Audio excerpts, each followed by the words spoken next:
Yes. So we are starting with essay 200, overall objectives of independent auditor and conduct of audit in accordance with essays. इस ऐसे का कोई direct ऐसे question नहीं आता है सीए फाइनल लेवल पे, बट येस इसका रेफरेंस हमको किसी केस स्टडी में या किसी क्वेश्चन में देना पड़ सकता है. तो ऑब्जेक्टिव्स ऑफ ऑडिट क्या होते हैं? रीजनेबल एश्योरेंस देना और रिपोर्ट देना फाइनेंशियल स्टेटमेंट में. रीजनेबल एश्योरेंस क्या देना कि फाइनेंशियल स्टेटमेंट जो है वो फ्री फ्रॉम मटेरियल मिसस्टेटमेंट है, और उससे एक ओपिनियन देना कि फाइनेंशियल स्टेटमेंट एएफआरएफ के एज पर एएफआरएफ है. Report on financial statement as per ऐसे क्या करता है? Degree enhance the degree of confidence of users in financial statement. ठीक है. अब हमारे पास कुछ इनहेरेंट लिमिटेशंस ऑफ ऑडिट होती है जो ये कहती है कि एब्सोल्यूट एश्योरेंस नहीं दे सकते, that we can not be 100% sure about anything. ठीक है. लेकिन ये इनहेरेंट लिमिटेशंस कोई जस्टिफिकेशन नहीं है ऑडिटर के लिए कि वो सेटिस्फाई हो जाए less than persuasive audit evidence पे. ठीक है.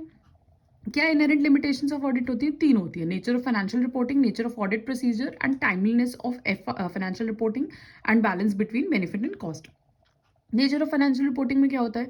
मैनेजमेंट जजमेंट है, लिमिटेशंस ऑफ इंटरनल कंट्रोल होती हैं.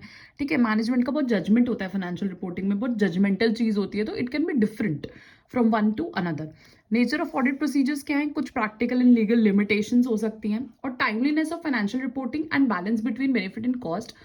ठीक है. इसका ये मतलब है कि हमको बेनिफिट और कॉस्ट के बेसिस पे एक तराजू की तरह हमको बैलेंस मेंटेन करके चलना है, और टाइमलीनेस जो है अकॉर्डिंगली होनी चाहिए. लेकिन ये कोई वैलिड बेसिस नहीं है कि आप जो है less than persuasive audit evidence पे मान जाओ, या फिर आपका बेनिफिट और कॉस्ट ज़्यादा लग रहा है तो आप इसको एक वैलिड बेसिस नहीं बना सकते कि भाई हम तो नहीं कर रहे ऑडिट, या हम तो ऑल्टरनेटिव प्रोसीजर्स परफॉर्म नहीं कर रहे बिकॉज हमारा बेनिफिट कम है, कॉस्ट ज़्यादा लग रहा है इसमें.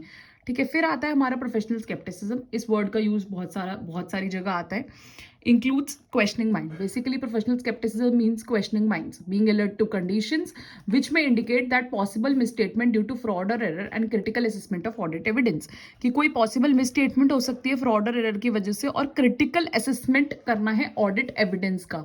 तो हमें alert रहना है situations में. कौन सी situations होती है? ARFC कि ऑडिट एविडेंस कॉन्ट्राडिक्ट तो नहीं कर रहा कोई और ऑडिट एविडेंस जो ऑब्टेन किया है. Information that brings question to reliability of documents, कि जो डॉक्यूमेंट्स है वो रिलायबल है भी कि नहीं.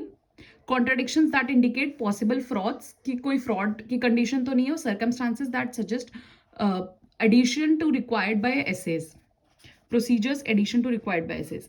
हमको professional scepticism throughout the audit रखना है. इट इज नॉट लाइक कि आपने अभी रखा और उसके बाद छोड़ दिया.